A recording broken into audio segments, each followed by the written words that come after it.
Department of Youth Resources and Sports, Government of Nagaland laga Director Kethosituo Sekhose bra Dimapur shehar di taka multidisciplinary sports complex pona laga kam diri hua Pradesh laga sports scenario aro lui taka Nagaland Super League upar kota kurishe. Kethosituo bra multidisciplinary sports complex upar chandagan bishi criticize krado acknowledge kurishe. Aro kushigi mamla upar Pradesh soccer command hoy. Kethosituo bra chanaishigi Mdsc laga matido 64 acres ase kute athletic track ahibolese. Idui noigna Desh soccer laga fundings bitor akarabi development kurishe kuigna chanaishe. Kethosituo bra chanaishigi planning commission bra special plan assistance bitor funding olaptishe. Holibi 2014 saldi scenario do putli hushe kute planning commission do dismantle hushe aro niti ayok ahishe. Kethosituo bra kushigi Itia homoy Pradesh soccer do ekla hoi cheshe. Holibi Mdsc panaw bole karne Desh soccer lokot pursue kuri ase aro Mdsc panaw kutum kuri bole karne Pradesh soccer committed ase kushe. Kethosituo bra kota kora details bra saisao. So viewers, amikan logote Youth Resource and Sports Government of Nagaland la Director amikan logote ase. IB tai logote be ekta duita kota hoti sabo. Sir time dia karne bishi khushi paise. Sir itia Youth Resource and Sports Government of Nagaland under de alag activities discipline de kinika chuli ase olop sir update dibo sir. Government of Nagaland we are trying our best to ensure that we have lots of talent in Nagaland that has been said and done, but the thing is that these talents needed to be developed, and to develop that you needed infrastructure. So over the last 1-2 years, particularly with the state government, a lot of initiatives have been taken for bringing about infrastructure in the state, because that is the first thing we need. After infrastructure, we need to come to coaching side, then we need to build them up through other things also. So the first thing we're doing is now infrastructure, and in a big way the government of Nagaland is doing that. We are developing futsal grounds, we are developing prefab multidisciplinary indoor stadiums, looking at the weather condition of our state. So we are developing those things, and then we are going to ensure that our youths are able to, throughout 365 days, they are able to play sports of different kinds. And we also have to look at our strengths, because our Nagas, we are built differently than the Europeans. So accordingly, even the state government is now looking at developing those disciplines where our people can do good. And that is where, under the dynamic leadership of our Honorable Chief Minister, we are, pushing ahead a lot of things. Now you'll see that today the NSL is going to start, and then it's going to be in Kohima and Chumukedima for now. Later on, it'll shift to other venues also. So that is how we are trying to develop. And why NSL? I would just like to say a few words on that. Why NSL? And government is actually taking a big risk in promoting a particular league. Perhaps our state is the only state where the government has pumped in so much of money into a league. And we are doing that because we see that our state has got that talent. We are also one of the first states in India to send out a player to play professionally in Thailand. Okay, there are many players from India who play in Thailand, but in those amateur leagues. So professional leagues, our state is the first. Yes, we still need to do a lot in these things, but NSL we have started because through NSL we want to bring in professionalism into sports, games and sports. Until unless we bring that, it is not feasible. Now we are also bringing in corporate houses through IDAN, through the involvement of the Honorable Chief Minister himself also, and through many other sources. And we are bringing in all these things so that the game, a tournament or a league has to be sustainable. And until unless it becomes sustainable in itself, it becomes difficult. But in order to ensure that the initial kickoff starts, the government of Nagaland has taken that big step of investing in this. We are not expecting any return in terms of monetary side, but we are expecting that this game will ensure creation of a number of jobs. About 22 players play in a football match with 3 referees, 4 including the fourth. Now, these people are playing, but it creates employment opportunity for over 80-90 people per match. Yes, it's a one-day wage, but it creates that employment opportunity. And over the years, it creates a lot of opportunity because ground management, you need specialized people, specialized technical people to look after the lightings, to look after the stages, to look after the galleries, to look after the ground. So these are the things that comes in, and we hope that through sports, employment opportunities will be created, industries will be created, and that is how we expect, how we would want that sports improve the economy of the state. So that is the line in which the government is thinking now.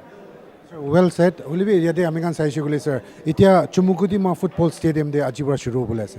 Whereas sir ekbar Dimapur de jaile 2006 te multidisciplinary sports stadium ekta edu DC court area de banaise. Itia tak incomplete. Aro bishi manubra sir edu laga de social media de bi charcha chole ase. It's kind of a all Roman Empire laga Colosseum nishina hoi jaise. Noile sir, you being the director of youth resource and sports, sir edu multidisciplinary sports complex jundu Dimapur de ase edu incomplete. Edu bi kitia punabo nishina noile ki steps ekta lobo edu bi olop koi dibo sir. That Mdsc stadium in Dimapur, we call it Mdsc, multidisciplinary sports stadium, where it's not, you're talking about only one structure in that particular complex. It is a 64-acre land where we have an athletic track coming up through the side. It is not by government of Nagaland. That is through the side, that athletic track that is on the outside. We have developed an Akara through the funding from government of India. Akara is actually a place where wrestlers come and, they stay and wrestle. So a wrestling Akara has already been established there. The government of Nagaland, through its own resources, had established a hostel there, where currently our young boys are staying as a sports academy. There was an earlier hostel which is now also we have stopped using that. We have developed a new one. So these are the small things that are going on.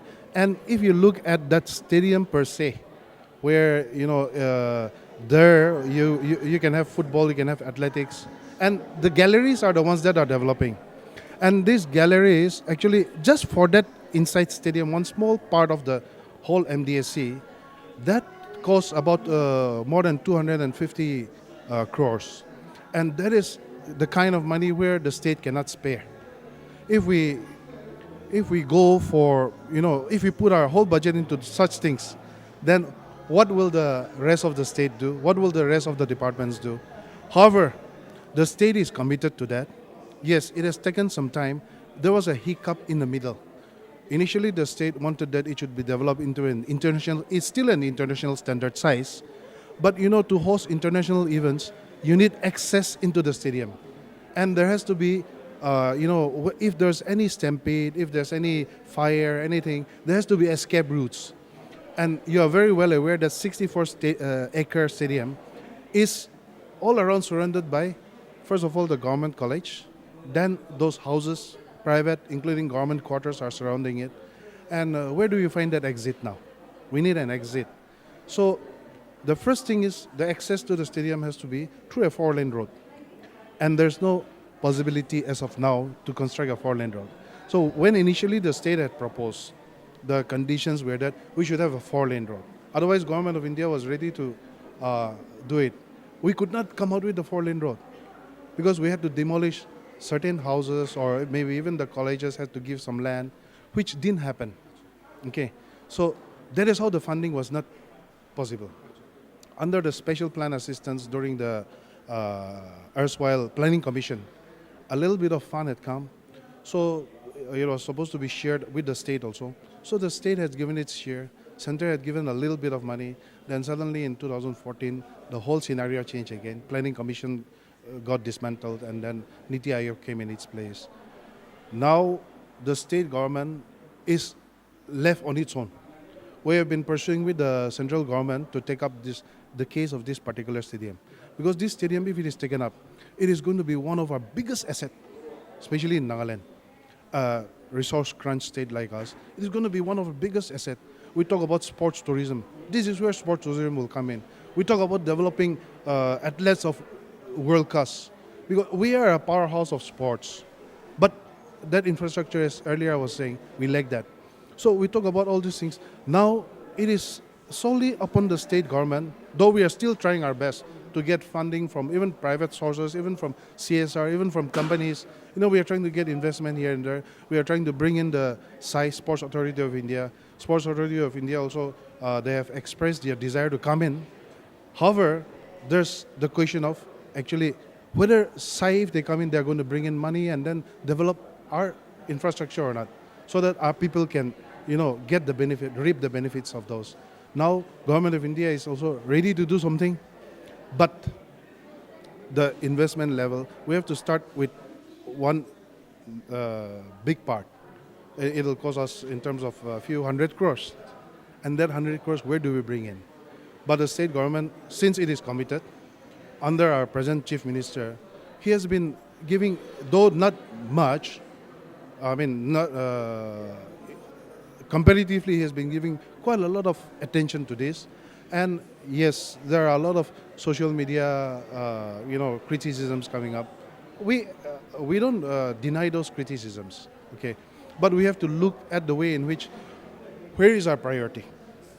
Is our priority giving food to the poor, to the needy, housing to the needy, or developing an infrastructure which is for the sports people?